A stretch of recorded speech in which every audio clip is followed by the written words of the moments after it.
That is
stands, one nation, under God, indivisible, with liberty and justice for all. Okay, again, welcome everybody. Thank you for being here tonight. As we get started, we'll be mindful of our mission and our vision. Our vision is inspiring all learners to be engaged and successful. The mission to provide an enriching environment to meet the needs of all learners and the core values of respect, integrity, students first, and excellence. So as we go through our agenda, let's be mindful of that as we make decisions tonight. So we need approval of the agenda. So moved. Thanks, Jay. Do we have a second? Second. Thank you, Andrea. We have a motion and a second. All in favor, say aye. Aye. Opposed? Motion carried. Hearing of delegates, we don't have any scheduled at this point. Communications to the board. A couple things on communications to the board. We've had two groups provide some donations to our project in the last couple of weeks.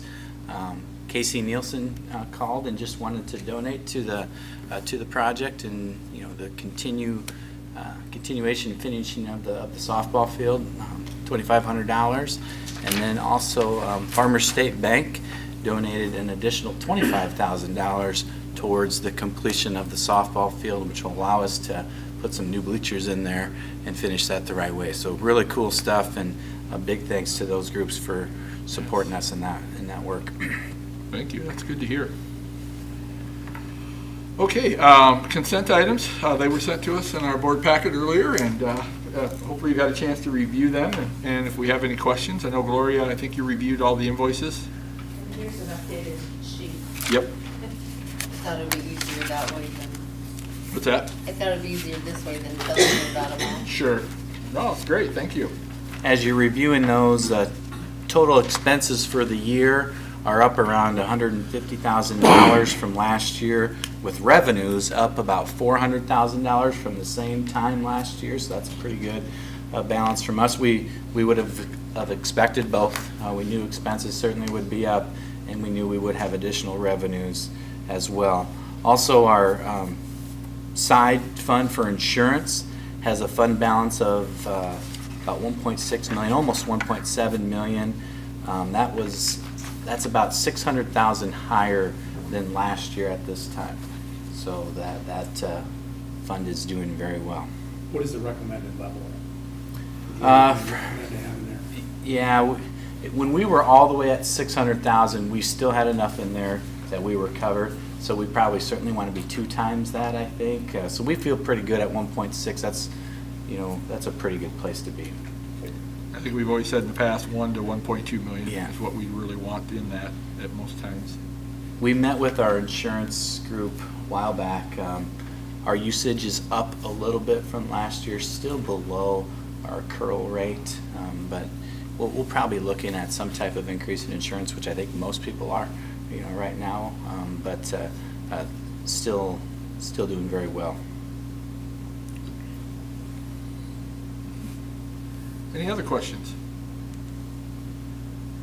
Hearing none, then we need a motion for consent items.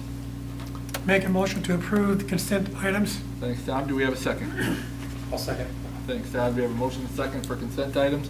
Any further discussion? Hearing none, all in favor say aye. Aye. Opposed? Motion carries. We'll go right into the superintendent's report. We're going to go through a needs assessment, and there's a lot more in the slides than what we'll review together, but just wanted to walk us through that briefly. If you remember back in this fall, we talked about that school districts in Iowa are required to have a needs assessment done by Iowa code.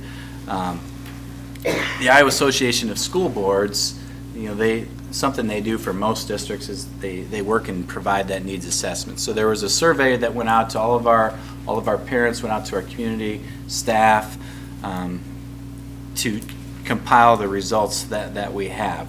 They have told me our responses are good. They felt we had a strong number of responses. You never get as many as you really think, but they liked the number that we had. They compare and put all the results into 2 groups. District, which would be like our board and our staff together, and then our parents and community. So those are the two groups when I show you some of these comparisons, bar graphs that they're going to show us. A word of caution, hey, we just had a meeting with our SIAC group, which has parents and staff and community members on it, and we told them the same thing. Whenever we look at data, you know, no data is the end-all. This needs assessment isn't the end-all. Our Iowa Performance Profile, that's not the end-all. All of our data points together are what help us as a district determine what we do well and determine what are things that we need to work on, which is going to be my focus of what I talk to you guys about today. You know, I'll move through some of this stuff pretty quickly because there were a lot of questions, but in the end, when I talk about what our strengths are and what are some of our goals and areas we can improve, that's probably the most important piece. Our survey respondents, we had 167 parents, 28 other, 51 teachers, 3 board members, and 6 administrators. They take all of the questions and they put them into a couple categories. The first being high expectations and clear shared vision and goals, which are characteristics of high-performing schools determined by the Iowa Association of School Boards and the research that they've done. The current level of student achievement is about what we can expect. Only 16% of our parents in our community think that student achievement is not where it should be. You know, so they're very happy with student achievement in the district. Also important to note that 30% of our board and staff think our achievement could be better, and I think that's accurate. You know, we hold ourselves to high standards. We just spent some time looking at some of our achievement and data from the Iowa School Performance Profile in the previous meeting. Certainly there's areas we want to improve, so I think that's a fair representation of both groups. The district does not make or accept excuses for current level of achievement. Few people from either the board and staff or the parents and community feel that excuses are made. You know, over here, this is the disagree side. The blue is the board and staff. The red is the parents and community. You can see it's less than 20% for both of those. So everyone feels that we're honest. I think we're transparent. There's a lot in the neutral category, but I think that's what you're looking at here is, do we do a good job of sharing our data and being truthful with everyone about it? There is a shared understanding of what we're trying to improve in the district. Both the staff and board understand that the district is trying to improve. That's the big blue on the left. You know, that's strongly represented. However, parents and community do not feel they have the same understanding. That's this red bar right here. You know, I think putting our SIAC back in place, reviving that group, providing opportunities for our parents and communities' voices to be heard are things we need to continue to do and continue to build so that everyone does have a shared understanding and a shared voice in what we're trying to do as a district. All children can learn at high levels. You know, that's a fundamental statement we really want to have as a school, as a community, to be as successful as we can. And to be our best, we all need to have that overall belief that children can learn at high levels. I think this is a point of emphasis that we need to communicate better with our staff and parents, because these two bars here signify that they disagree with that statement. Maybe they interpreted the statement wrong, but that's far too many people from both the board and staff and parents community who don't believe children can all learn at high levels. Joe, that virtually, does that mean virtual learning, they can all at high levels? See, when we looked at see how that could be. Yep, when we looked at, when we looked at it administratively, we felt that word where we've been in the last 2 years probably skewed us because that changes things tremendously, right? You know, because virtual learning isn't something that we feel real great about. So I think you're right. Maybe that's what caused that, and just that wording in general is something that made that look a little bit different. Student achievement barriers such as poverty and the lack of family support can be overcome. Our people in our school and our board, they really feel that at the highest level. Parents and community, they disagree with that statement. Again, I think this is also something that we want to be different. We don't have control over all aspects of a child's life that lead to them being successful at school, but we are hopeful we're able to put supports in place at school that help them overcome things like poverty, that help them overcome lack of family support. I think what this shows, as a district we believe that, but we have to do more to help our parents and our community know and believe that as well. The second characteristic, leadership and teamwork.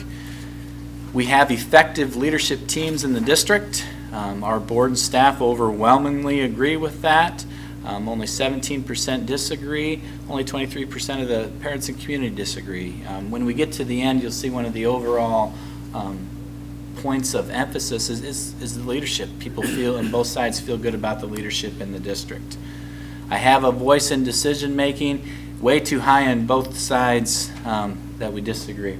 And I think this is, again, goes back to us making sure we're transparent and allow people to have that voice, allow those opportunities so that we're seeking feedback, we're using feedback, we're using ideas to help us make the best decisions for the district. Local school boards can impact their school system in ways to improve student achievement. This is an error, this part here.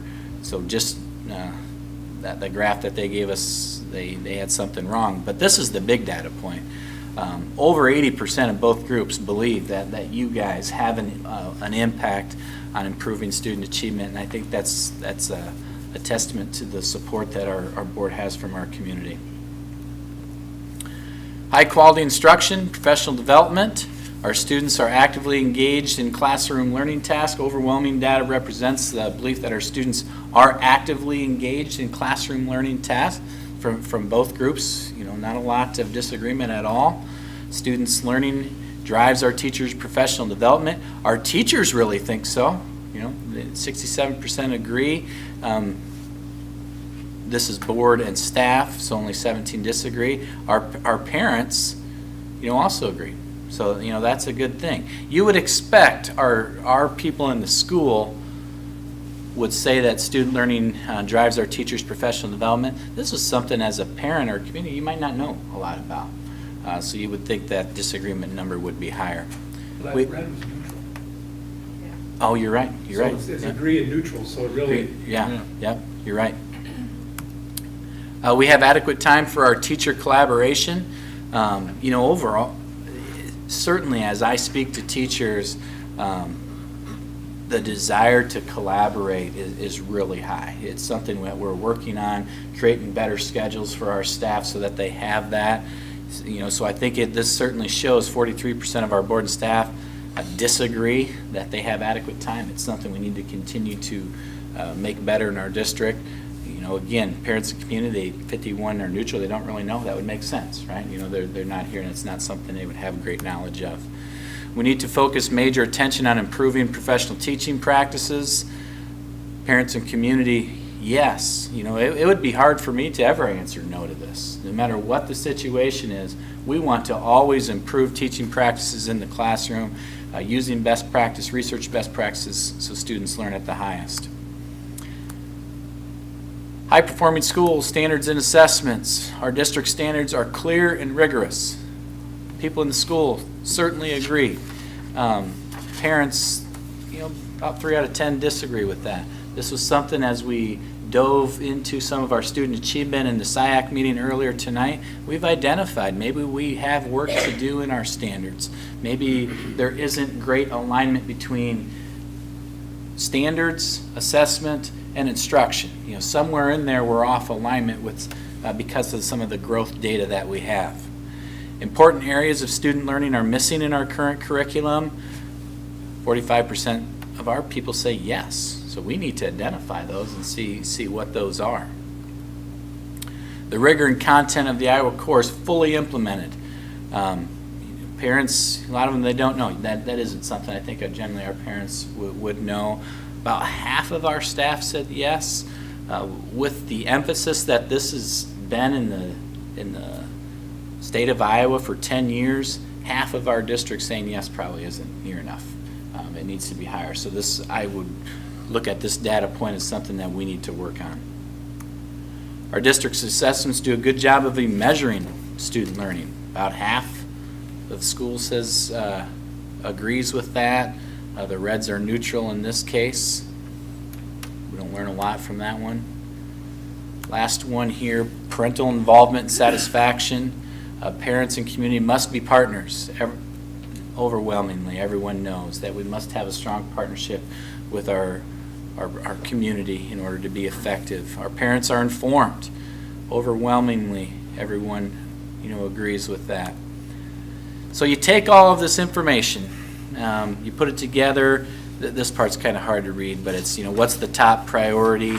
Our parents and community would say implementing the Iowa core standards is the top priority. However, if you go back to where we were, not a lot of them, they were neutral on whether it was or not. So again, it's just how the data falls. 24%, the top priorities meeting individual needs for our boards and staff. I think that's probably true. What do we do well? Facilities. Our parents and community, that's the highest number, is our facilities. It actually would be for our board and staff as well. Secondly, would be communication, our parents. Just left a meeting where certainly we identified communication as a major area of improvement. So again, you have to be able to look at data objectively to understand what it's really telling you. What do we need to change? Curriculum alignment is the highest for board and staff.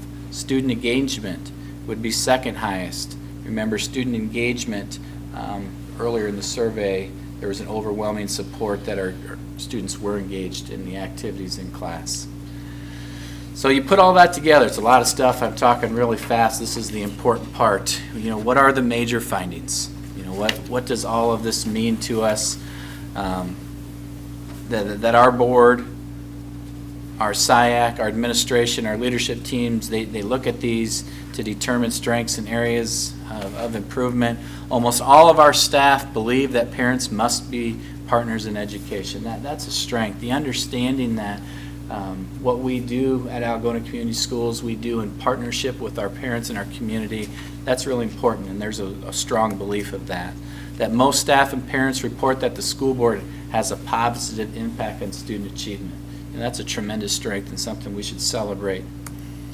A high percentage of staff and parents say that district has effective leadership teams. Again, that's what we're striving for. Most respondents agree the Iowa core is fully implemented. I think that's something that, it's identified as a strength according to the data of this survey. However, I would probably say it's something I think we need to work on. It's something we need to be better at. And the last one, many respondents report they have a good understanding of the district improvement goals. I think that feels good. We want to make sure we are transparent and able to communicate those things effectively. Areas to improve, and these are recommendations by the Iowa Association of School Boards.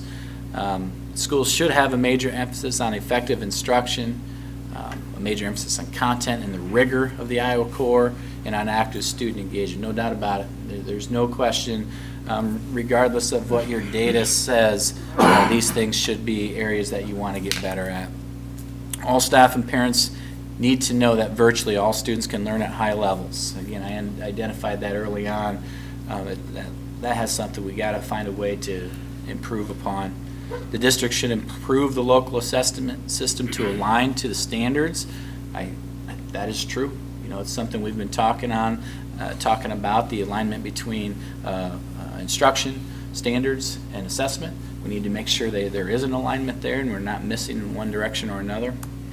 And it's important to ensure that all stakeholders know how leadership teams are organized and how they have a voice in the decision-making process. And then making sure we strive to get that feedback and we hear it and we use that to get better. Again, that's a lot of stuff, and I knew it was, that I would go through it very fast.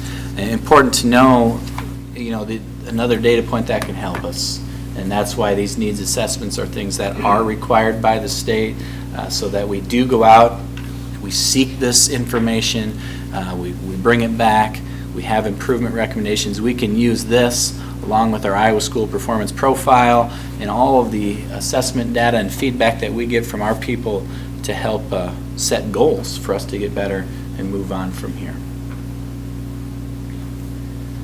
Any questions on the needs assessment survey? One of the things I thought of, as a parent, I think communication is awesome. We You know, we get weekly communications about practice schedules and school closure and dismissal and late starts and, you know, and changes within the schedule and all that stuff. I'm wondering how much communication is there to the general public that does not have students in school? I think that's a really good, really good way to look at that, Todd. I think you're right. I'm not sure we do a good enough job as a district. You know, we use the newspaper, we use the media, hopefully our website, some of those to communicate big things such as our reorganization that we're working on with Laverne, student achievement, stuff like that. But I think that's probably a continued piece that we got to build on. That's really good stuff and good information to have. Anything else?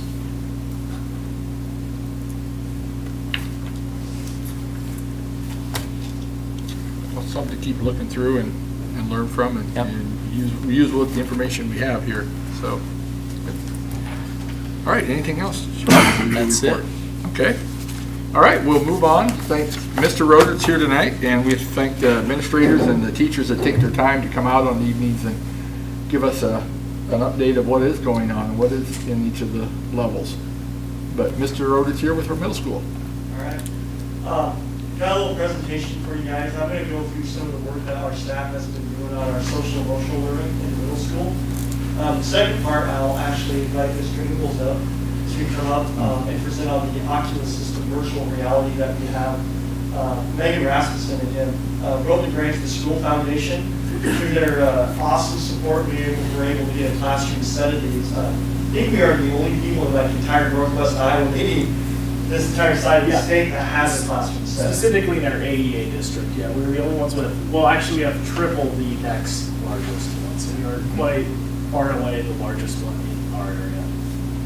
We're very excited. We're hoping eventually to be able to take that down to the elementaries and do a lot of neat things with it as we get better at it. How's that? We're learning. So I'll start with the social emotional learning. This is something our staff has been really focused on. We've been working with Maria Lance, our facilitator, in regards to our restorative practices. Working with Maria, we did what I'm going to call an evaluation of effectiveness of our restorative practices early this year. We actually did it as a leadership team, and I took that back and we did it as our SEL team as well. And when doing that, we identified a couple of the key things that we wanted to work on, which would have to be staff indicator 1. And when we broke that down, one of the indicators is, do we have building-wide, school-wide routines and procedures? Now, I'll pull that up real quick. Hopefully it flows right over. And you'll see that we highlighted it for you. One of the things we found in this discussion is each grade level, middle school's grades 5 through 8.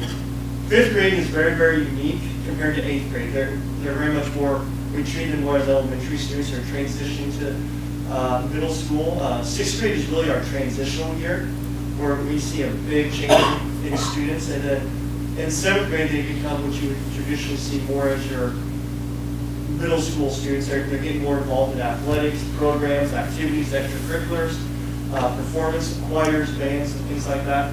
So what we realized is that every grade has some really strong routines and procedures that they were working on. But across the board, 5th grade didn't always align with 6th grade with common language and common expectations. In 7th and 8th grade, across that pod, they did not always align. So we really sat down and said, this is something we wanted to focus on. So we focused on step 1. We ranked ourselves at 2 to start with. And then we wanted to jump right in on that school-wide. We felt that was the number one thing. If we could get common language and common routines and procedures across our building, that would help us move across on this evaluation tool as we ranked ourselves. Whoops, back here. So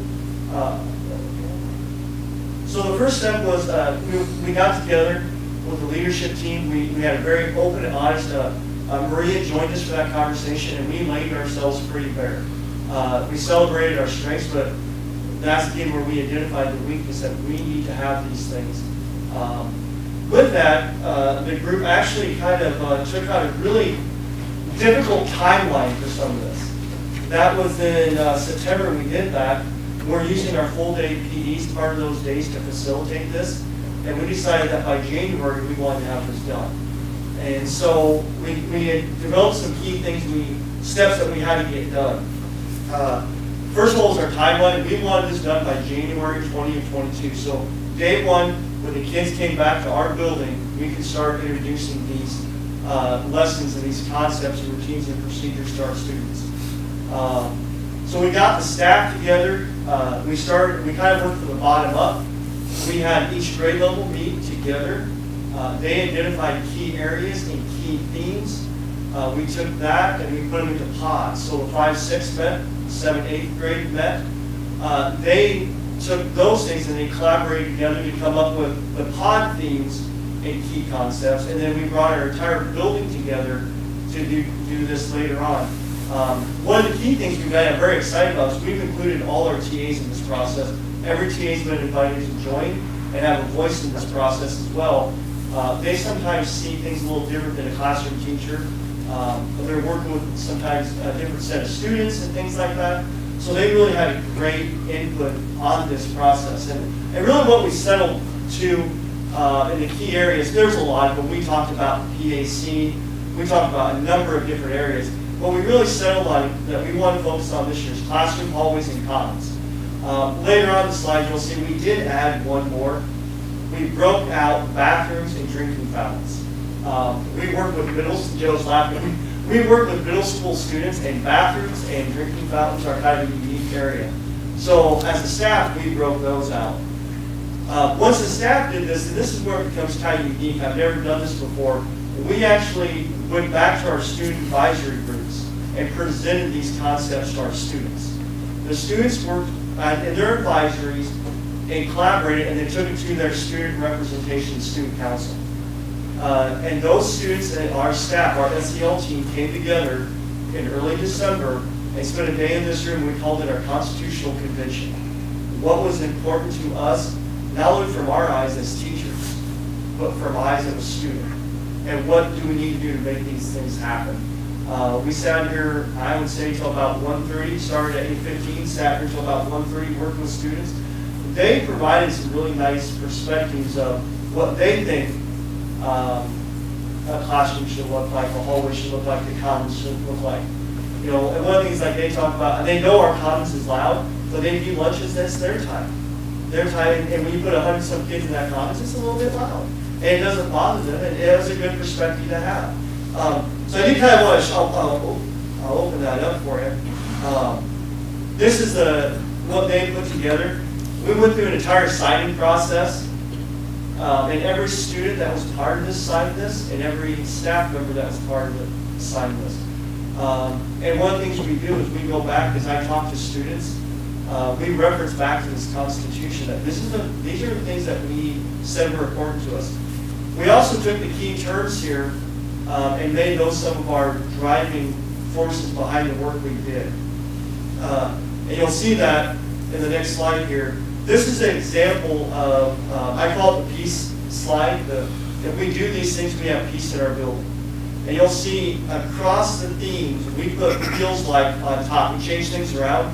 And our thought was, if we have these feels like in every area, it's productive, engaged, organized, responsible, inclusive, and safe, that's the foundation that everything is built off of. So whether it's classroom, hallways, bathrooms, the commons, you'll see feels like with those terms on it. Anyway, so the students and staff got together. These are the things, it looks like every student's on task, being prepared for class. And this art isn't just coming from our staff. Even the kids were talking about the difference it makes when other students come to class prepared. So we took this work from these. We made one of these symbols, just an example. We made one of these for every area. And then what we did after that, in December, the last full PD day we had, all the staff came together and we made multi-grade level teams. And they created lessons. And the key is these lessons were created for every grade. So whether you were in 5th grade or you were in 8th grade, you're hearing the same language, the same themes, the same concepts. These are the things that we want in our building. And then January 4th, our first day of school, these were introduced to students when they returned to the building. Some of the lessons, I think, take a little bit longer than some of the other lessons. Some of them will take some reteaching. But we're using these to drive the work we're doing with our kids. And then every time, for example, a new student, I have 2 new students starting tomorrow. They're transferring into us. I will go through these points with each one of those students now. I always talk about our rules, like our cell phone rules. We have the responsible use policy. It's your cell phone, you can use it before school, at lunch.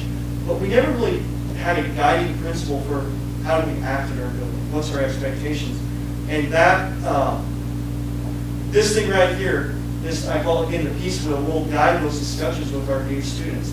The other advantage is as new staff join us, we've had a lot of new staff over the years. They're going to get a copy of these lessons when they join us.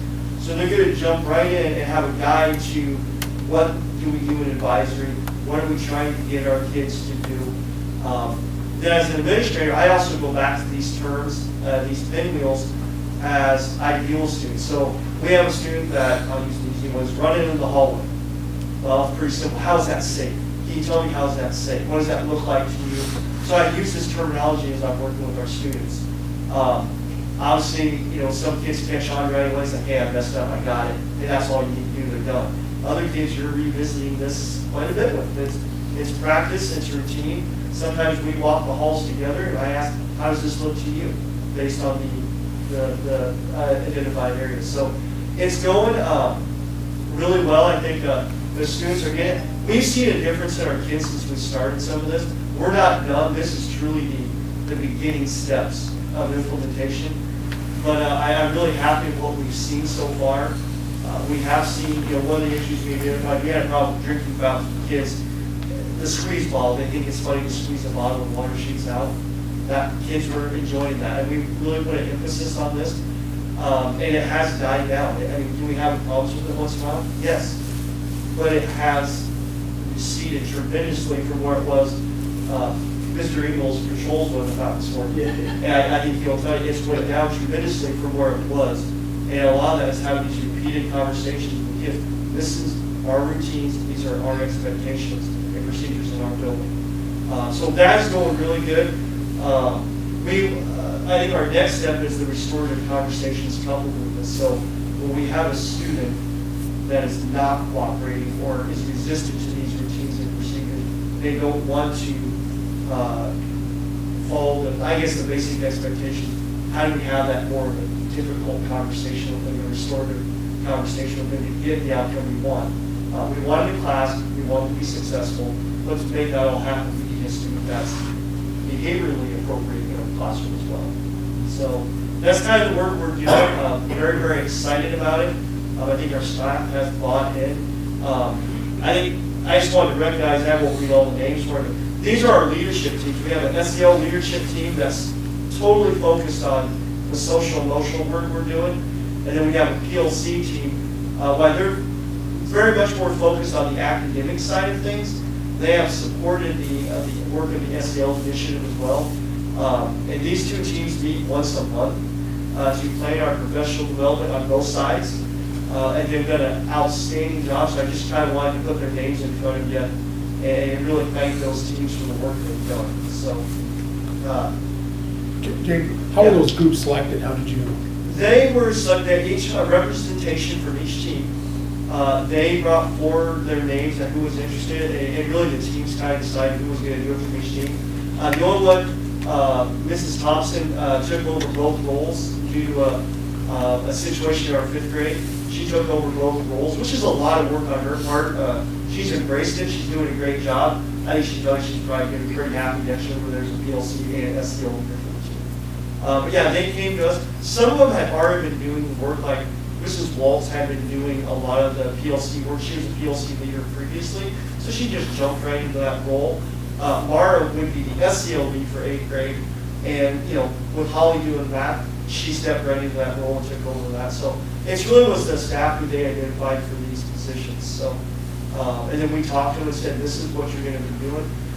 There is extra expectations. Like I said, they help, they lead. we went to the model of these teachers lead our PD. We do all the planning ahead of time, we do all the footwork, organization, we do everything ahead of time. But our recent PD, on the day of, like this Wednesday, these teachers are leading it.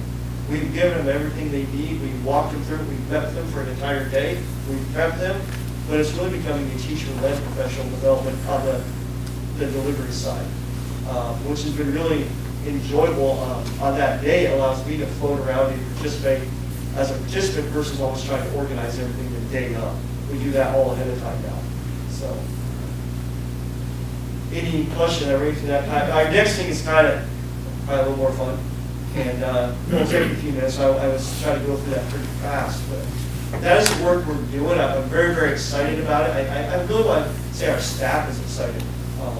I will tell you our TAs are, we are monthly with our TAs as well.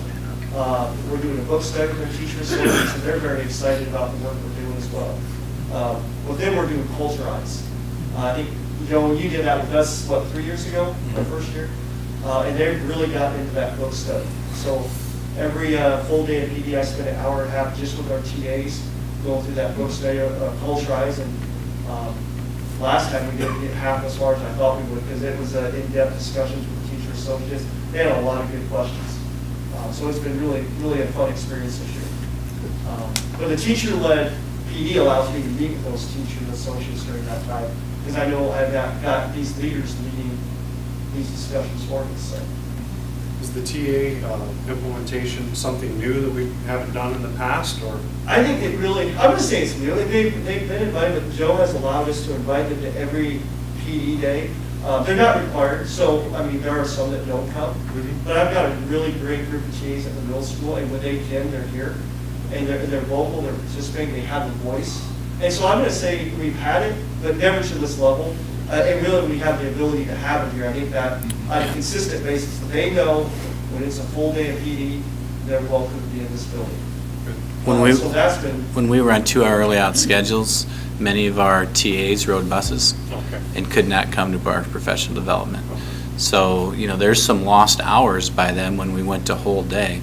So we want, because we don't have school like we did with the 2-hour early outs. So this helps them in that part, but also gives us an opportunity to work with them too and develop them. Yeah, over half my staff, teacher associates, ride buses.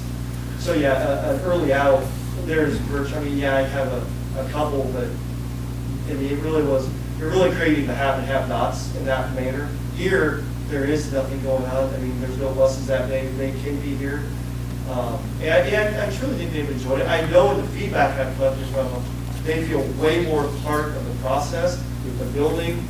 I think they're heard. They feel they're being heard more. So it's been great for me, but I think it's also been great for them as well to have that participation. So I think our associates play a key role in helping us implement some of these things. So Yeah, for sure. their buy-in is critical. Yep. yeah, Yep. there are a lot of boots on the ground Mhm. in the different supervisory roles, like hallways, commons, lunch meetings, things like that. So very, very, very exciting. So, any other questions? Thanks for the update, James. I'm going to turn this over to Joe and our Oculus system. Yeah, I want to say Mrs. Rasmussen was imperative getting the grant, getting this all put together. She's actually at a conservation board meeting tonight, or she would be here presenting as well. So I'm going to turn the mic over to Joe. Go ahead. All right, before I begin, I just really want to thank the Elkhorn Community School Foundation. I mean, we wouldn't be able to have any of these headsets in front of you, or the 30 headsets I have in my room without them. So I am just like deeply appreciative for all of their work in helping us get this initiative started. But just a little about me. I'm Joe Ingles. I teach 7th grade social studies there in the middle school. We decided to work on these back in September, Megan and I came into her with these purple phone headsets I inherited. And I was trying to figure out something to do with those, and we could never really get anything off the ground with those. So she kind of came up with the bright idea with these Oculus headsets. So we decided then to push forward writing a grant to the Elkhorn Community School Foundation to actually get these 30 headsets plus the lead straps as well. And what we found is with these headsets, we're able to really kind of create an immersive experience for our students that I think they're very excited about. Every day they come into my room, they ask me when they're going to be able to do these. a couple times we have done them, they're just stunned with what they can actually do with these. The initial intent with these specifically, though, was to kind of introduce them from the social studies perspective to some other sites and other places, geography, stuff like that, that they wouldn't be able to, get in the middle of Iowa. Things that they may never be able to visit in real life due to other financial reasons and stuff like that. So we thought, from that perspective, bringing that stuff in would make it way more immersive to them as well. And from science perspective as well, being able to dissect a body in front of, or in virtual reality, or see fish go across your face in VR is something that we thought was incredibly impressive, not only when we tried it, but incredibly integral to kind of their learning, especially with this generation, with all the technology they're used to, and all the experience they're used to experiencing. I think this kind of takes it to the next level. When it comes to our program here at the middle school, we're kind of at the cutting edge. That's one of the things I'm really proud of. Again, like we kind of alluded to earlier, within our area of the state, we're really the only ones with this many headsets. And we're the only ones that are really integrating this in the ways that we're integrating it. I know other schools have 8, 10 headsets, but they are primarily using them for just an experience in VR, mainly around games and stuff like that, where we're actually trying to take these headsets to the next level and actually integrate them into the educational curriculum as well. I know, for instance, English 8th grade, they're going to take a tour of Anne Frank's house and where she hid during the Holocaust. And I think those type of experiences are really where we're going to go, and we're seeing for the future of VR, as opposed to kind of that just gaming experience, which is not necessarily beneficial to the students as much. Well, that's all. I don't want to take too much time. I'd rather just get you into them. So, what I want you to, if you would like to, what I would like you to do is kind of pick up this piece right here. This is the goggles themselves. These will actually go on your face, and then you'll take this back strap and pull them over the back of your head. If they end up being a little tight, what I want you to do is pull these together, these 2 tabs on the back together. If you have any more issues, let me know and I can come around. All right, but you should be set up. What I have you guys set up to do is this thing I'm actually going to take with my kids here within the next couple weeks, and we're going to go visit Jerusalem. And specifically, kind of the emergence or the convergence of the 3 major Abrahamic religions there. So what I have you guys set up to do is this VR video. Okay. So in front of you, you should be able to see now, you should be able to see a couple controllers. They should emerge in front of you. Grab one of them. Place it in your hand. I'm actually going to have to go with my left hand here. All right. And you should also see a little dot on the screen. If you're pointing it forward, you should be able to take a dot. Is it not working? Perfect. We'll take care of that. Okay. So with that, I want you to take that circle and then press the trigger on the screen and hit play if you are ready, or if that's where you are. If you're having troubles, let me know. What's nice about this stuff too is a lot of these kids, a lot of the students have actually been able to do this stuff before, so they're a lot of experts. So what do we push in here? We should just put the power hold on the side. Yep, that's all. That's all. I was pushing Struggling, it. let me Couldn't know. get it Raise your on. hand. I'll be around. I'm still seeing the blue. Okay, so I might actually gonna have you slide to the left. There should be a circle when you put on the headset. There should be a circle on the ground. I want you to get in that circle. That's how we kind of keep the circle. Is actually how we keep the kids from banging into each other. So that circle's like Too close to town. Yep. If they actually, the students get too close, they'll appear out of the circle, and that kind of keeps them from running into each other. All I see is the room. Okay. Look All on I the see crowd. is 3 Do you dots. see a Round circle? circle, yes. I want you to pop in I that see circle. nothing but 3 Okay. dots. Then you should be able to. That's better. Gloria, I don't see it. nothing? Okay. I want to say it's just Control that. how you're walking around. So I've got Jerusalem, 1 day in Jerusalem. Here's my red circle. Okay. You should 1 be day good in now. Jerusalem play. Here is this controller. He might just, there you go. Right. Do you see a circle on the ground, Gloria? Do you want him to walk to the circle? Yeah, either walk or slide to the circle. I just see 3 dots. Yeah, yours must not have gotten set up. In the middle of the circle. I'm just seeing 3 dots. That is okay. Exactly. Okay, you should see a play button. Okay, you have your hand on your guns, and then there's one with a dot that shines with, the line with a dot, and just use that, and then use your Slide trigger down finger to. towards me a little bit. Oh, sorry, yeah. I'm just wondering if, And I apologize if there's any issues here. I kind of set these up real quick here after that last meeting. okay. So, I see the play button. You guys all look funny. You should be able to see the play button and then take that trigger and point at it. so take the trigger, this trigger right here. Oh, this one. Yep, right here, and hit it on the play button. Now let's stop. And hit it again. And it should start playing. There we go. You got it? I don't see now, no. I don't have any pictures. Like you can't see anything.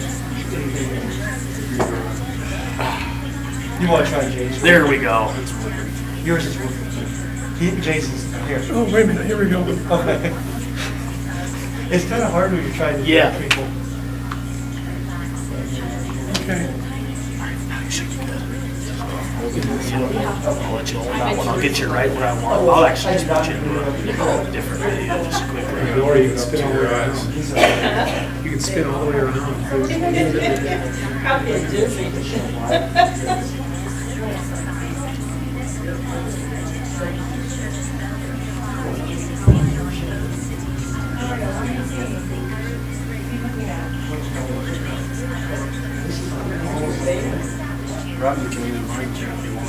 Yep, we should be good.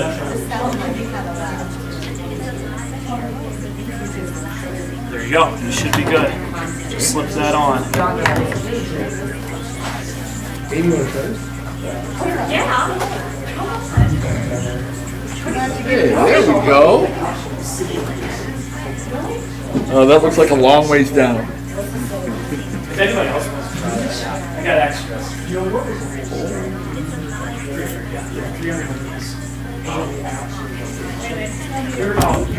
Which is nice about this is they're actually rather cheap apps for educational apps because they're educational apps. So you take that times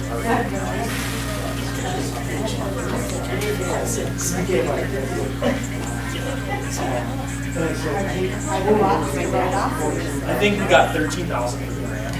10,000 of that was specific for the headsets. Then we had 4,000 for miscellaneous cabinetry. And then the last 2,000. It brings it alive, doesn't it? Software licenses and actually these straps. Crazy, you can turn all the way around. These straps are lead straps. They just came in today, so we didn't get a ton of this makes it a lot easier. You don't realize how you start Is with when you this. like see, something turns on where you can Plus see it's a lot through it. more. Is that you're moving too You're fast? also gonna Like you see know, you can less. see Yeah. through the screen, I can see it. Yeah, I'm not sure.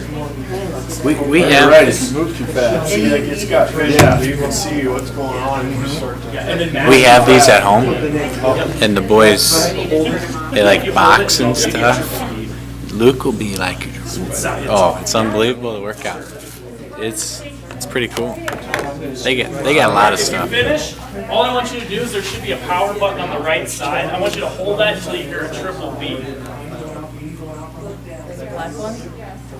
The actual. On the headset. Oh.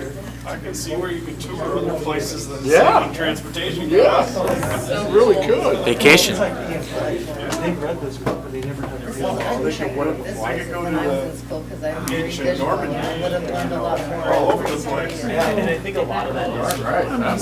students too. Once mine got They're used to around. the TikTok, they're used to all these videos, right? And this is one of the ways And we once really you engage get with their to knowledge. The only other, like, other ways, I mean, obviously there's other ways to do it, this is one of the, like, Tour of a house, you don't need to go they there. really like it too. I mean, they're ecstatic every time. And it doesn't matter what you do on this. We could just watch it by the voice. That is enough You're for right. them and they're That's so a vacation in one. not excited about it too. It's been my baby for the last few Yeah. months. Yeah, I'll just pay me and I'll create a vacation for you. Yeah. There and then there.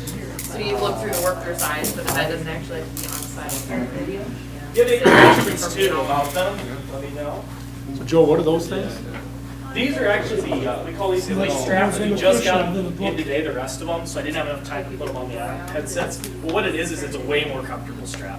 So what you guys have is those whole straps, they're not very good.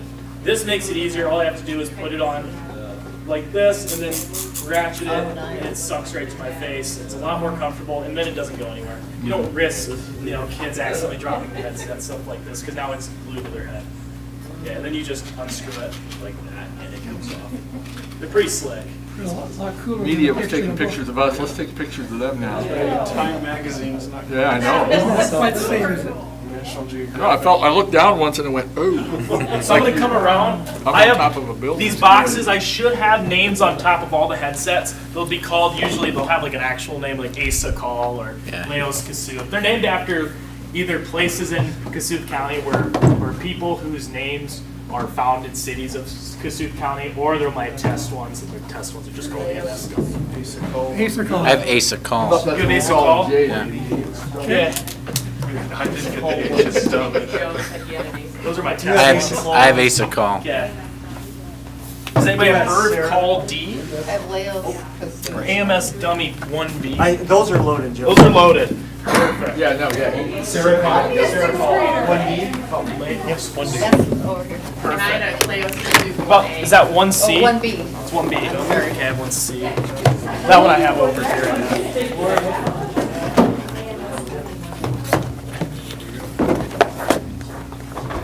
Cleo's Kasuth 1A. Very fast got 1C. Mary Beth, did you have 1A? B. She had You had 1A. 1A, okay. Here it is. Here you are. That is. Our pal, Sue.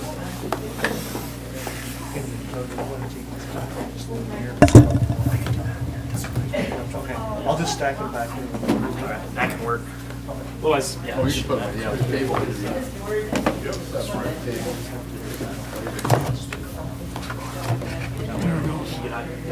Oh,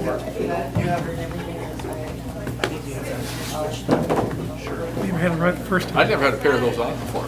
I mean, I've seen people. We have them at home. Boys have them. I've never actually put them on. Yeah, I know. It scares me seeing what they're doing. You got my programs for them, I like certain. Yeah. I got one grabbing in the morning. I'll come down, help you grab all this with the car.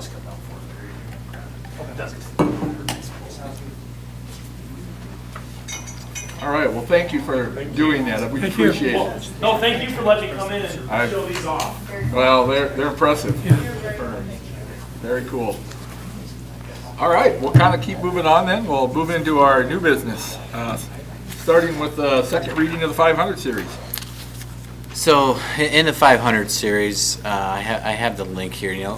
Most of the 500 series, there's no changes. The policy aligns with the IASB recommendation, or we don't have a recommended changes. There were some that we did update in August. 501.14 and 501.15 were both updated in August. Did you want to screw Oh, past I'm it? sorry. I Yep. think when I grabbed it, kicked you off. I will do that. Sorry about that.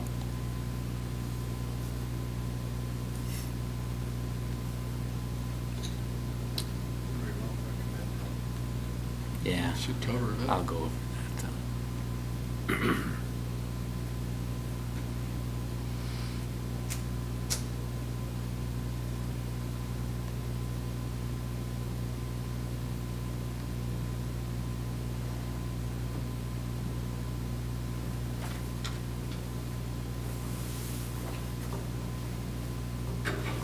Okay. So the first change that we'll talk about is in 50210. And the policies, the use of motor vehicles.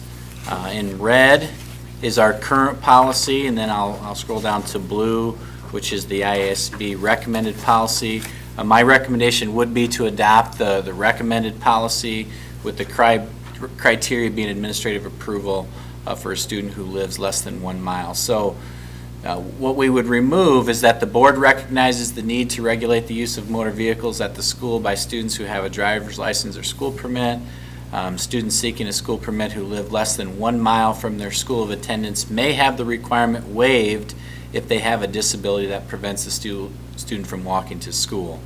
That is not the current practice. We oftentimes administratively approve families who live less than 1 mile for needs other than a disability.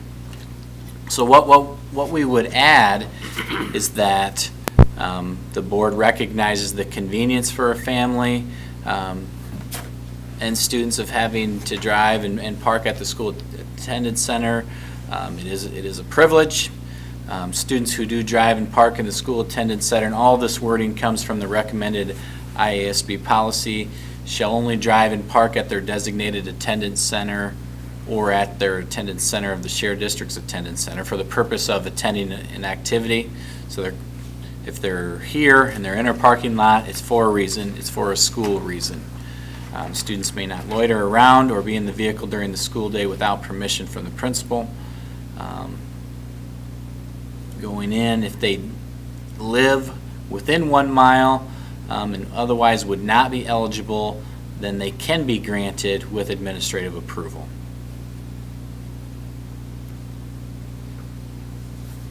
That's the first change. Second change is in 503.2. Again, the policy in red indicates our current introduction to the policy.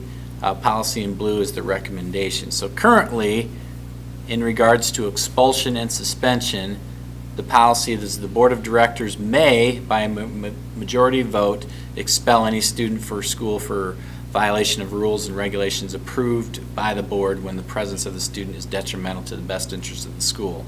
The recommended policy from IASB has a little more to it. It does not take any expulsion or suspension from the board. It just summarizes it differently.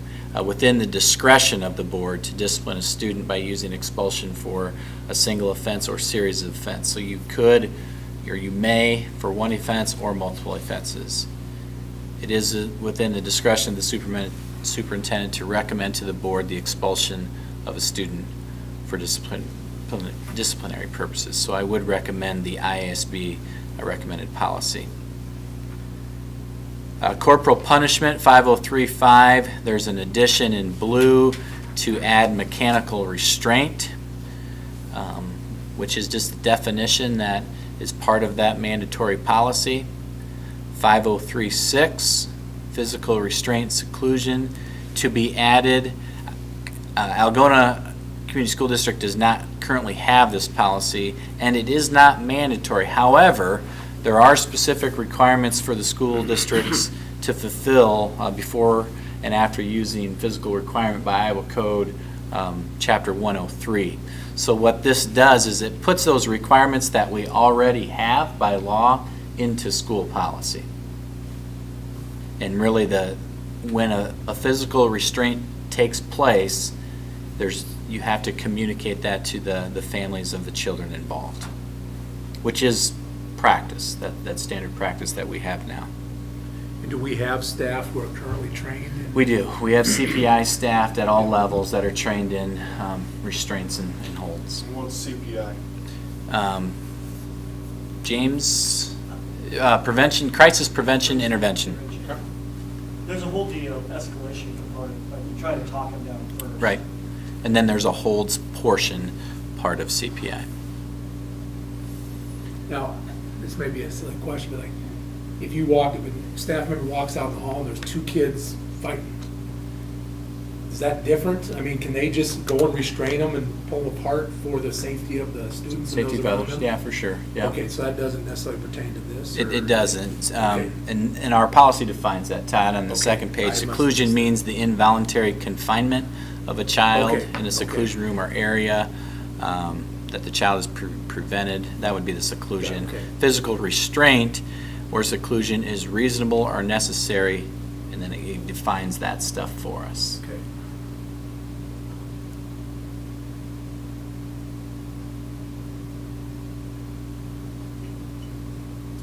Any questions on those or as we move along? Let's move along. Okay. 5052, student promotion and retention. Again, they're to be removed is in red. A few years ago, there was legislation that said when a student completed third grade, if they were not at grade level in reading, they had to be retained or attend a intensive summer school. That legislation and that law is gone, so we need to remove that from our policy. To be added would be that the retention or acceleration in kindergarten through 12th grade may occur in additional instances as provided by law. What does that mean? Yeah, it is part of the Iowa Code, and it's part of the recommended policy. It could occur. There can be retention with communication from the district to the family, and it would occur, the reasoning would have to align with lack of progress, academic progress. Acceleration can occur with, again, communication and joint communication between school and family. So they both can occur, really, Andrea, but they don't have to occur from that situation that was in red. Does the board have to be involved? In neither of those. No. And once these updates take place for our community members and parents, they'll be on our website. They will be, yep. 5055, graduation requirements. This policy was changed in August. We looked at this because it was changed to reflect the credit will be offered to students who complete the legislative PAGE program. Remember, we talked about that in the junior officers training corps. So there's new legislation that provides a credit for doing those. So we did look at that. However, there's some other stuff that we need to remove. The required courses as studied to be removed is that we have 2 diplomas. In our board policy, we had a core diploma and a secondary diploma. That is not legal in the state of Iowa, so we need to remove that secondary diploma. And with that, you would add, beginning with the class of 2022, graduation requirements for special ed students will include successful completion of 4 years of English, 3 years of math, 3 years of social studies, and 3 years of science. Certainly those things can have accommodations and modifications, but they have to have those as required by Iowa Code. So the changes are you can only have 1 diploma, and secondly, your requirements for the diplomas have to be the same.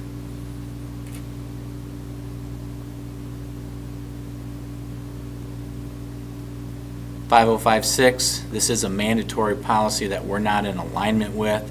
School districts do not have the authority to limit when a student may graduate early. Students can graduate early if they've met the district's requirements. It's recommended that when a student does graduate early, they either get their diploma or notice from the school. Below is in red is the current, and I recommend we adopt the mandatory policy in blue. Probably a petty thing for me, but not for a lot of people, is students who graduate early, would they be eligible to come back for prom? They are not, and I think that's... that's what I interpreted when I read that. And not as their own, they could come as a guest. Yes, Yeah. sure, okay. Yeah, because they're no longer considered a student, will become alumni. They may participate in commencement. Yeah. And that is part of mandatory policy, that blue there.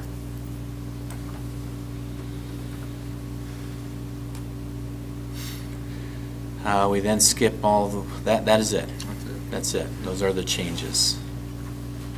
So really 500 is a very big series. Couple changes that we need to make as legislation has changed, and then just a couple changes to align with IASB recommendations. being our second reading, we can go ahead and approve these? We can, yep, as presented. All right, do we have any more discussion on those? If not, we need a motion then to approve the 500 series as recommended and updated. I would do a motion to approve second reading of Series 500 of board policies. Thank you, Tom. Do we have a second? Second. Thank you, Todd. Motion and a second. Any further discussion? Hearing none, all in favor say aye. Aye. Opposed? Motion carries. Looking at elementary EL teacher next. Yeah, elementary English language learners teacher. At the beginning of last school year, we had a full-time English language teacher, 512, and then a half-time at the elementary as well as a teacher associate at both. Our half-time EL staff member and director of the program, she left the district, and we've been utilizing an associate in that role through this year. My recommendation is to advertise for that position to fill that back. So it's an addition from what we have now. It's not an addition from what we had. It's just going back to that full-time at each level. What type of degree is that? Is there a requirement for a degree there? There is, yeah. It's an EL, oftentimes a Spanish major might have it.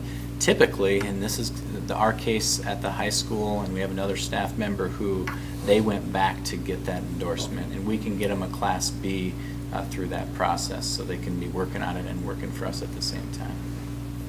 And we have that budgeted, Joe? We do. Good questions. All right, we need a motion then to seek the elementary EL teacher. So moved. Thank you. Second. Thank you, Jay. Any further discussion? Hearing none, all in favor say aye. Aye. Opposed? Motion carries. Another position, the middle school assistant principal. What I have linked in your agenda is the associate principal job description of the district. It's not a new one that we created, it's one that the district has had.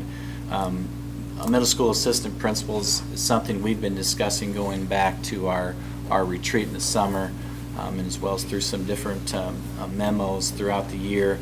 I also talked about it last month in my report to you guys to generate some conversation. Our middle school has over 440 students and over 45 staff members, and the simple management of that number of students and staff is difficult.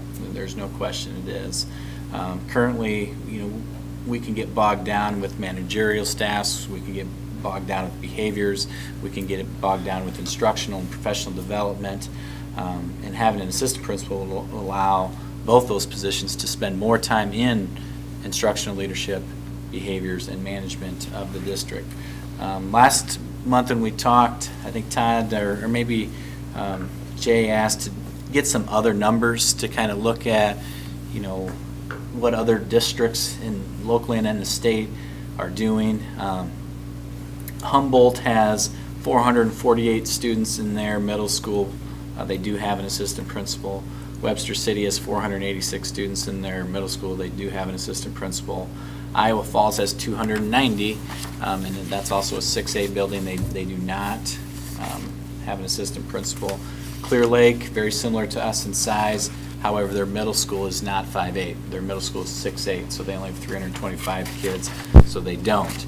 They do have a K-5 elementary, which is where their assistant principal is. Algona, we have 440 students, 418 served in the district. We do not. South Tama, not local, but they have a 458 served enrollment, similar to ours. They do have an assistant principal. Independence, 1,378 served, so smaller than us. They do have an assistant principal. Atlantic, 417 served enrollment, as close to us as I could find. They do not have an assistant principal. Their middle school is 6'8". So you can see a lot of that falls upon how many students you have. Do you have 350 students or do you have 450 students? Which in a school our size is dependent upon whether you have 4 grades in your middle school or 3 grades in your middle school. The financial forecast models that I've shared with you guys that go out to 2027, because that's how far we forecast, I built in that extra administrative position, just so that we could look at it that way. And if that is what we want to do, it is something that's sustainable for that period of time. I do think having an assistant principal is something that will allow us to be more effective in the the three prongs of building management, behavior response, instructional leadership, and I think it's something really we need in our building that has 450 students and 45 staff members. At the high school, we have a dean of students. We do. Why are we looking at an assistant principal versus a dean of students at the Yeah. middle school? What's the difference, I guess, Yeah, between the good. two? It's a really good question. I'm glad you asked. Dean of Students was put in place before I got here. The difference in what they do, they both have to have the same degree. They both have to have administrative degree. Our Dean of Students at our high school is involved in student services, strictly with students through attendance, behavior, discipline, throughout all 4 grade levels. Assistant principal would be involved in all parts of the building. Behaviors, instructional leadership, including the evaluation of staff, as well as just the management of the building, the every day-to-day tasks. So they do have different roles. Ask the question of why one and the other. In my opinion, it's more efficient and more effective to have 2 people to all those tasks rather than splitting those tasks. And the reason is then when you split the task, it's who do you go to? Are they still available? You still could have the same problems as you do with one. So I do think it makes you more efficient and more effective when you have 2 people committed towards the operation of the building rather than one towards part of it and one towards another.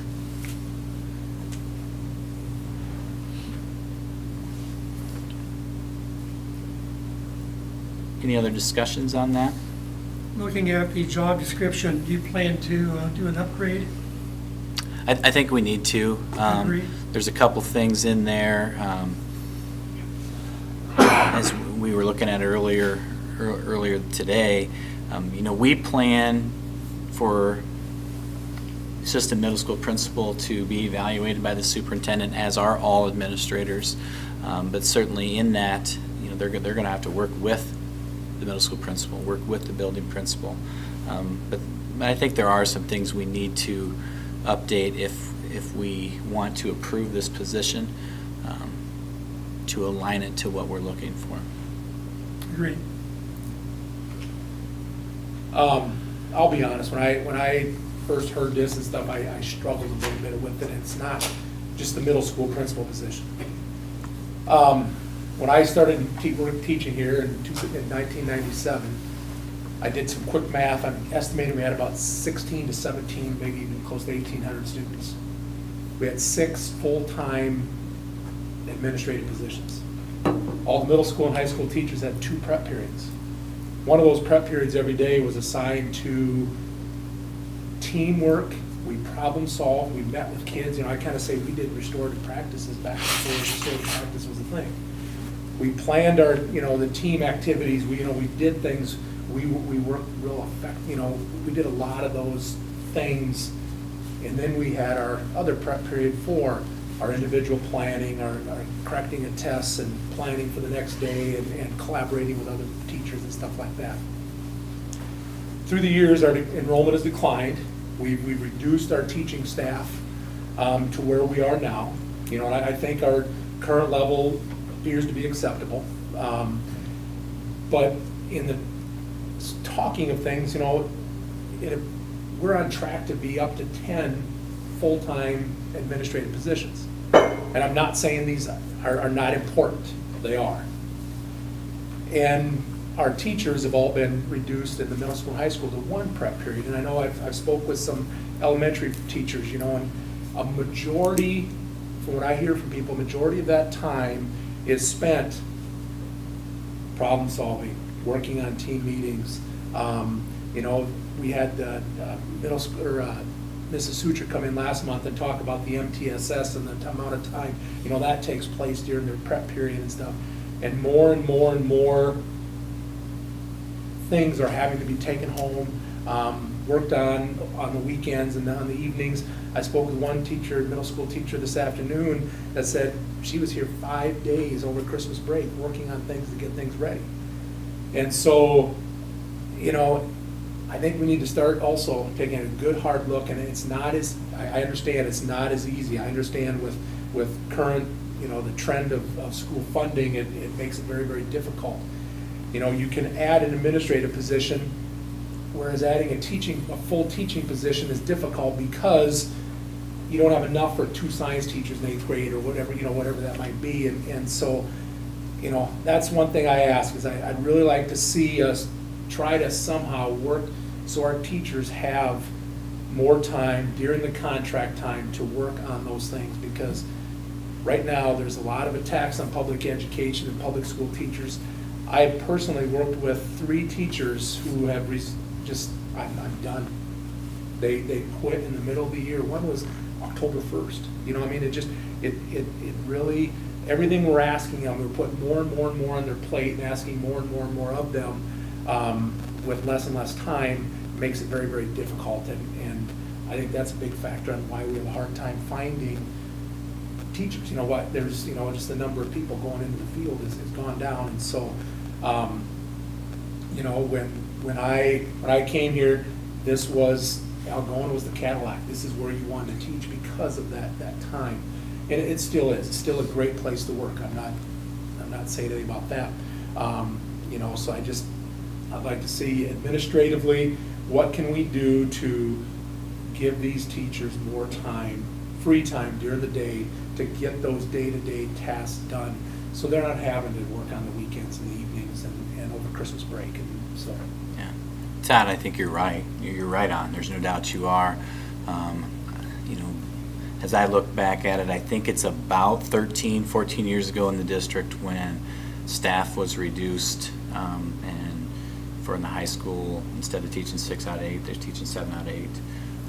Middle school, similar things happen. We have balanced the middle school schedule somewhat for this year, that we have 1 grade level content person per grade level. You know, so they still probably end up with 7 out of 8 like that, James. The majority do. There are a few that we were able to give like an extra half. Yeah. And it's not a full, but it's an extra half in conjunction like with the RTI or ditch and stuff. So we try to get some halves in there as we could to schedule out, but it's not everybody that gets that. And that's how our high school schedule is also. They have 8 blocks, 4 and 4. They teach 7 out of those 8, and then have maybe a little bit of like advisory time. So we've tried to do some things, and there is no question, Todd, we would be best if our teachers were teaching 6 out of 8. Their ability to collaborate with other staff would be better. Their overall energy and level towards the instruction would be better. When funding changed 12 years ago in the state of Iowa to now an average of 2% or less of SSA for 12 years in a row, that was no longer feasible. And there's no question that's where the change happened in the state of Iowa 12 years ago, when our funding declined to the level it is now. Algona is not unique in the number of periods that teachers are teaching, you know, but that's also why we started the year with 2,000 teaching positions open in the state of Iowa, and we have 40% less people going into the teaching program, because it's not the same job it was prior to 12 years ago. So I guess I agree with you, no doubt about it. I also agree that adding an assistant principal is what's best for our kids and what provides the greatest learning environment that we can in the middle school. And I would recommend the addition of an assistant middle school principal position for us in the middle school moving ahead. Again, like Tom, I think there's a little work on the job description. I don't want to make sure that they know who they're going to. You know, there isn't a divide. I like this one better than the other one. You know, we want to make sure that it's best for the students and what's happening. But I think it's Joe needed. can refine it to make it more for the year 2022 instead of when it was written. And Joe, in previous discussions, we have them reporting to the superintendent, is that still? The assistant principal. Yes, Would still Yep. report, I believe. That's We need to update that. we would.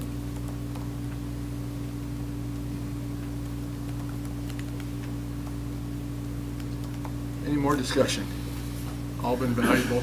I think we've discussed it over our retreat and over the past few months, and I think at this point, as we want to move forward, it's time to move forward with it to get our best candidates available if that's what we choose to move forward with, So I would make a motion to approve this position, trusting in Joe to make a few minor changes to the job description before posting. I'll second. Okay, we have a motion and a second. Any further discussion? Hearing none, all in favor say aye. Aye. Opposed? Motion carries. All right. I may say Vertica camera system, did I say that right? The Vacated camera Vacated, system. okay. Currently in the district, and Mr. Gish is here if we got any questions. He has worked on this proposal with Jed Freeberg. Currently, we have cameras in the high school only, and we have gaps in those cameras at the high school only. I think that's important to note. We do not have any cameras in our elementary. We do not have any cameras in our middle school. I think it was wired for that to be done when it was built, but they were never actually installed. We do have some gaps in our coverage, like I mentioned, in the high school commons, as well as the high school parking lot areas and the PAC. The lack of cameras, no doubt, it's a safety issue that we want to resolve. So the Vacated system, it's an upgraded system from what we currently have. It's web-based, the servers aren't here, everything's stored somewhere else. It provides flexible camera options in that when reviewing film, you can zoom in, zoom out. Even has some facial recognition pieces to it, so if Todd comes in, we can zoom in on his face, and then it will show us where that person went in the building, or in our buildings and through our camera system. So some pretty advanced safety pieces to it. It's easier to manage, easier to use, better quality for sure than some of the cameras we had. It would be a PEPAL expense for next year, so it would be something that we budget into our 2022, 2003 PEPAL expenses. But it's something that I'm going to ask for your guys' approval today so that we can get started on the ordering, because these things take a while to get them here. So I would recommend the approval of the Vacated camera system as a PEPAL expense for 2022, 2023. It's about $196,000 expense. How many cameras would there be? It's 76 cameras. 70, and that'd be interior and exterior? Yeah, interior and exterior, all the grade schools. About 15 cameras on average for the grade schools.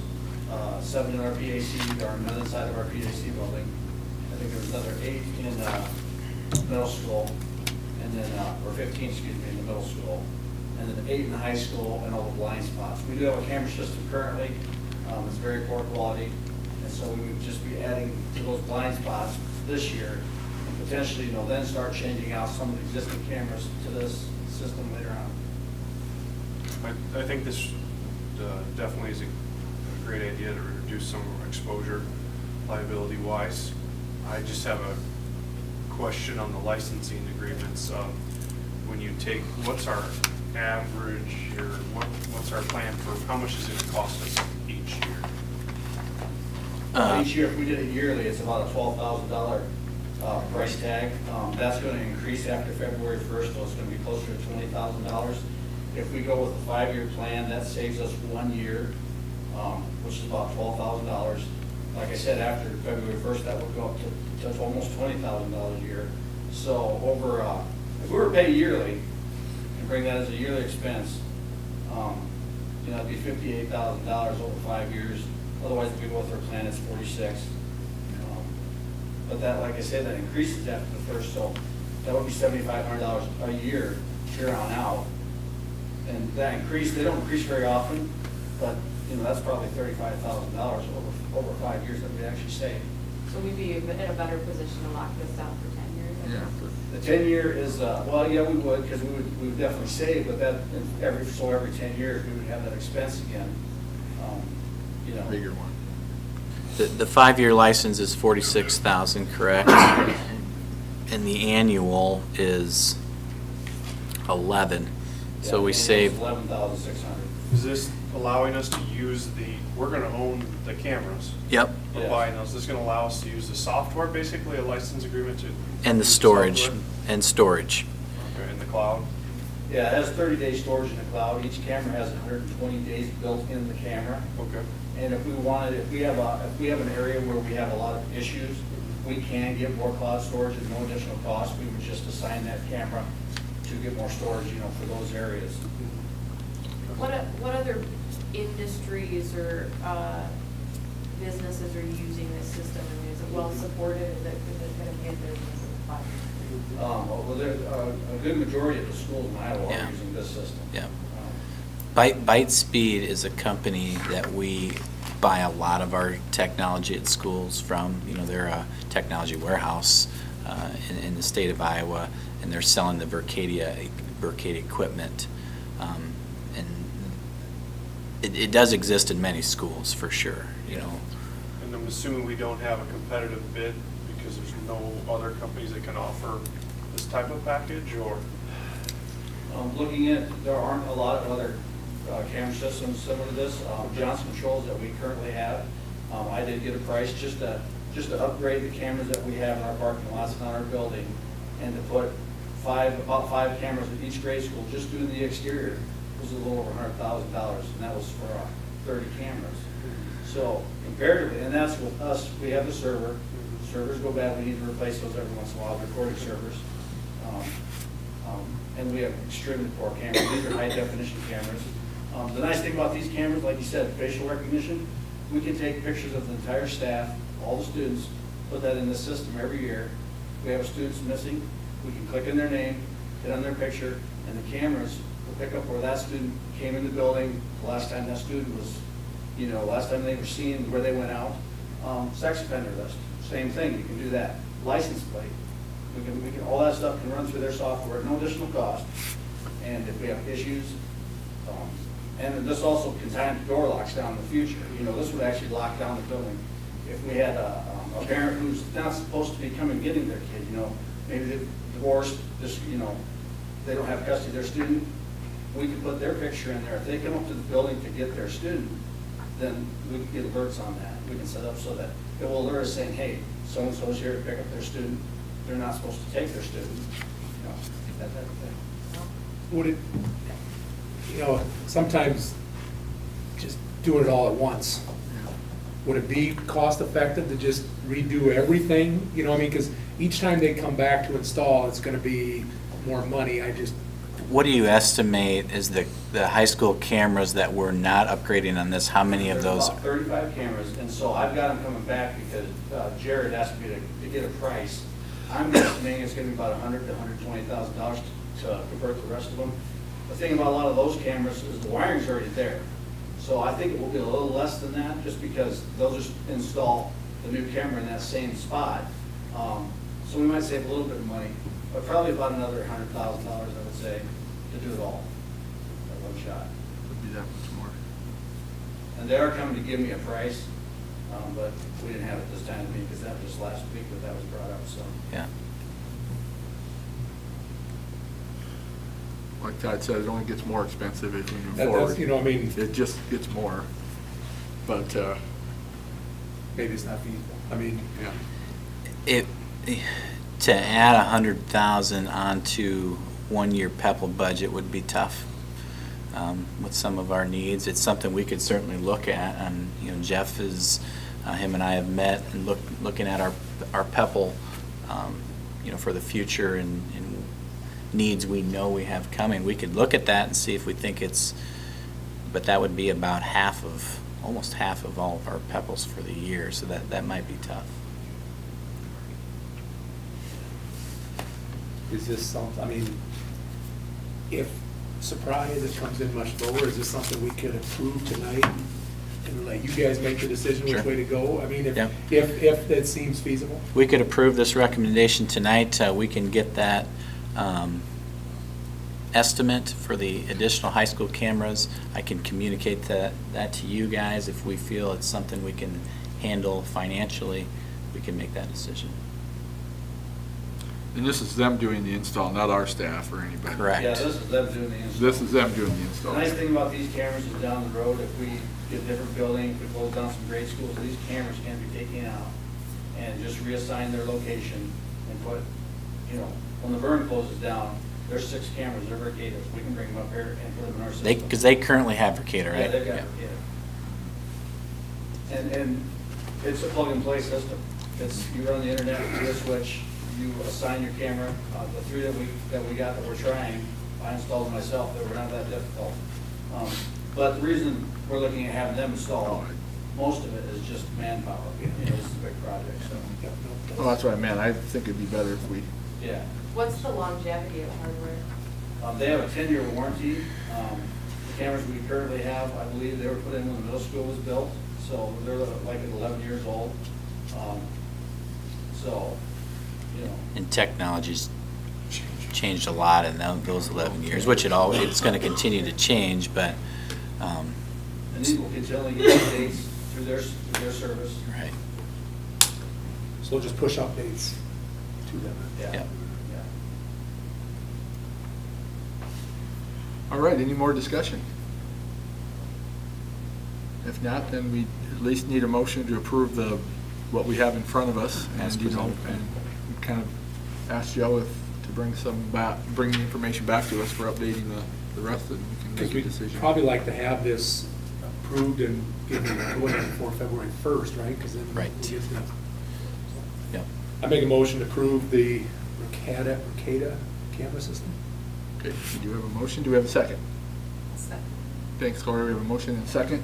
Any further discussion? Hearing none, all in favor say aye. Aye. Opposed? Motion carries. And there is no open enrollment, so that business manager is really a new contract, am I right there? So we should go to personnel here. Yeah, So go to personnel. go to personnel then. Yeah. All right, let's look at new contracts. Last week, we had an interview team that consisted of myself, Andy Jacobson, Penny in our office, Brad Sudol, Jared Cecil, Rodney, and Tom both were on this and interviewed our candidate on Friday. This candidate had the opportunity to tour the middle school and the high school with Mary Beth. We gave the candidate general fund historicals as well as general fund projections, and they used that to kind of present some financial information and just speak to us about the finances of the school. Mrs. Lisa Chapman then went through a question and answer session with our teams. She has served as the business manager and board secretary in Emmitsburg since 2012 in the same position in Grettinger, and then later Grettinger-Terrell since 2002. She also has worked in accounts payable and payroll for the AEA, been involved in school finance going back to 1993, and then there's a stint in there where she was in the private sector banking industry. I wrote down in some of the general information some of the notes that our interview team wrote down when they listed strengths. She possesses years of school finance experience. She's approachable. She's an excellent team player. She's described to have integrity and do what it takes to get the job done. She accentuates the positive and is reflective and goal-oriented. So I would like to recommend Lisa Chapman for the business manager position / board secretary starting April 1st. So there's an overlap then of 3 months that she would work with Mary Beth before Mary Beth retires June 30th. If I can, Lisa was a year older than me in high school, so she's from Grettinger, so that in itself makes her great. And then in my current employment, you know, we work with Lisa on staff lists and costings and stuff like that, and she does an outstanding job. So I was very excited to see her name on the list when we got that. So I have no doubt she'll do very well. Motion, or we want to do the other one We too? have Okay. we have a second contract, Yeah. Daniel Zeiss, who has started as a high school custodian. Remember, we had a resignation in the fall. We're still have been working to fill that, and Daniel is ready to start with us. So those are the two new contracts. I make a motion to approve both contracts. Second. Thank you. We have a motion and a second. Any further discussion? Hearing none, all in favor say aye. Aye. Opposed? Motion carries. We have one resignation, Jordan Buss from middle school football, pending suitable replacement, and not with that resignation, but on a side note, we'd like to congratulate the Busses on their new baby boy that arrived last week, last Friday. So, Congratulations. Motion for the resignation. I make a motion to approve the resignation. Second. Thanks, Jay. Any further discussion? Hearing none, all in favor say aye. Aye. Opposed? Motion carried. And I see nothing else on the list, so we need a motion for adjournment. So moved. Thanks, Jay. Do we have a second? Oh, thanks, Gloria. We are adjourned. Thank you, everyone, for your time tonight and all the great discussion. Why is it if they get savings account, like you had $400, I see something We did. We had, and I'd never met her before. That was the first time. yeah, we're lucky. She was 'Cause